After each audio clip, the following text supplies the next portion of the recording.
Hello, good morning to everyone. Thank you so much for this kind invitation to such important Congress, especially to Professor Khalid Taimur Akram. I'm so sorry I can't be online in streaming. During the Congress, I will be traveling to Argentina, but I didn't want to lose the opportunity to share with you some thoughts about the community with a shared future for mankind.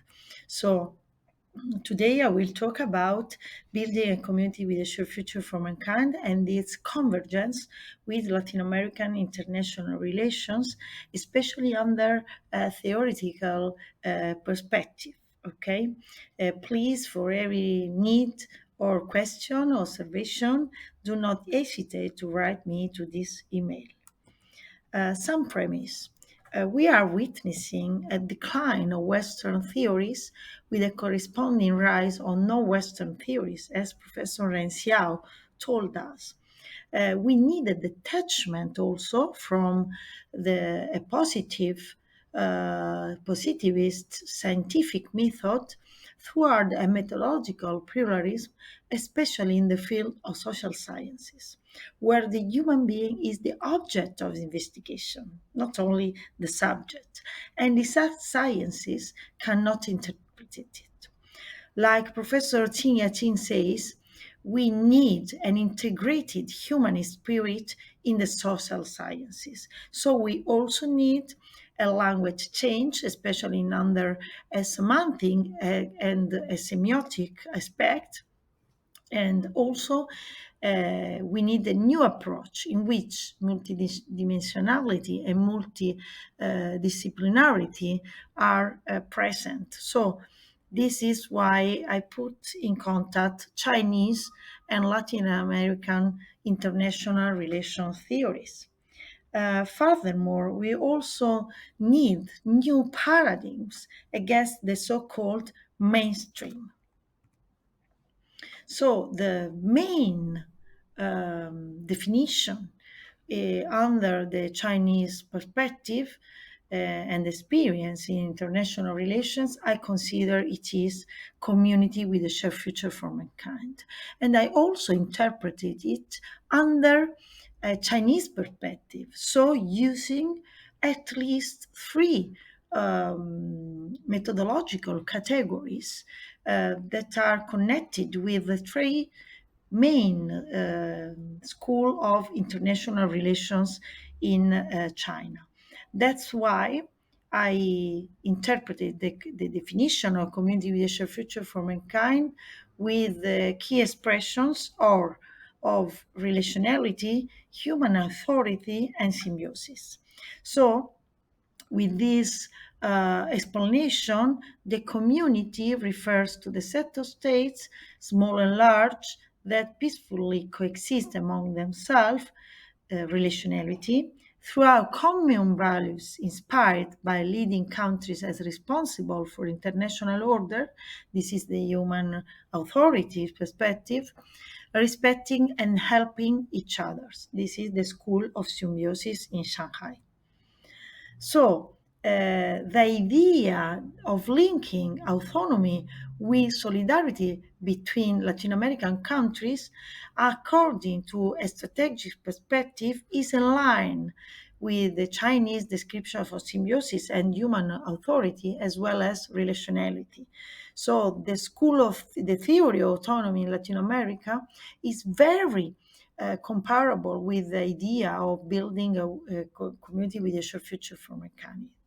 In fact, solidarity integration toward the constitution of a Latin American region implies the need for a relationality between these countries which recognize the authority of one or more leaders. According to the main scholar Helio Jaguaribe, the importance of the Argentina-Brazil axis is constitutive of the possibility of integration of Latin American region in a symbiotic process that generates a series of alliances toward the construction of a new order that ensures international social justice, a concept that is very comparable to that of community with a shared future for mankind.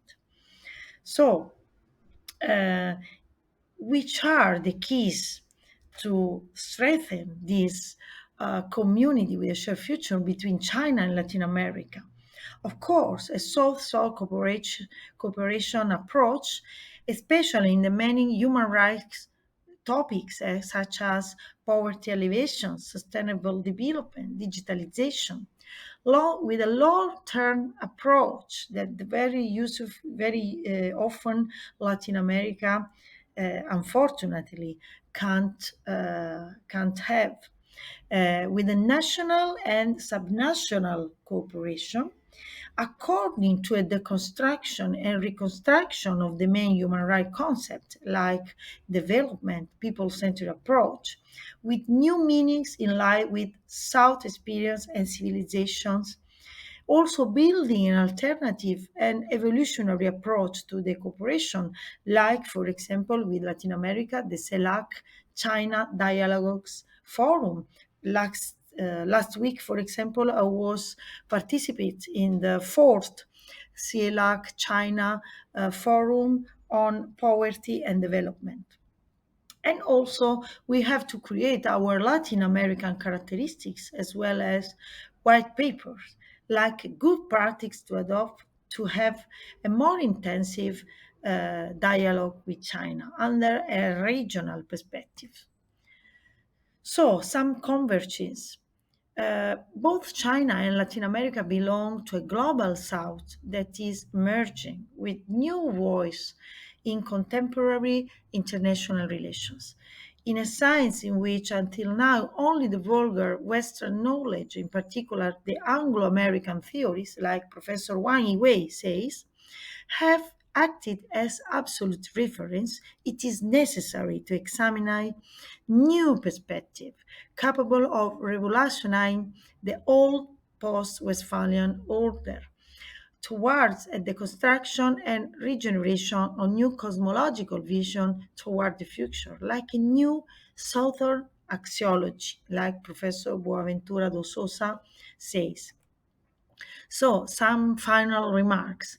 The Chinese concept of community with a shared future for mankind, as interpreted in the international law and relations, is the search for not only an alternative, but also an evolutionary system of international relations, capable of replace the hegemonic international system with new creative solutions. And it can be only overcome throughout the construction of common actions with international cooperation based no longer on an hostile vision between states but on a communion of intention of the peoples. This is the real formal innovation brought about by the community with a shared future for mankind.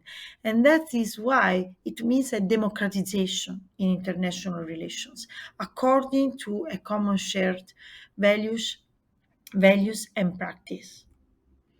To finalize my intervention, I would like to quote two very important professors, very important scientists. From one side, Edgar Morin, who theorized the community of planetary destiny. So, planetization now means community of destiny for all humanity. The consciousness of the community of destiny needs a common identity that cannot be only abstract human identity, already recognized by all. And also for Karl Jaspers, Asia is our indispensable completion. So a word that at first sight is so foreign twice is like the mirror in which it is possible for us to become aware of what would otherwise remain buried and forgotten in us. The wisdom of the Chinese shows us human possibilities that we have not realized and puts us in contact with the genuine origin of other human beings, which constitutes an irreplaceable political existence. So, thank you so much for your kind attention, and please, for any question, do not hesitate to contact me. Thank you again.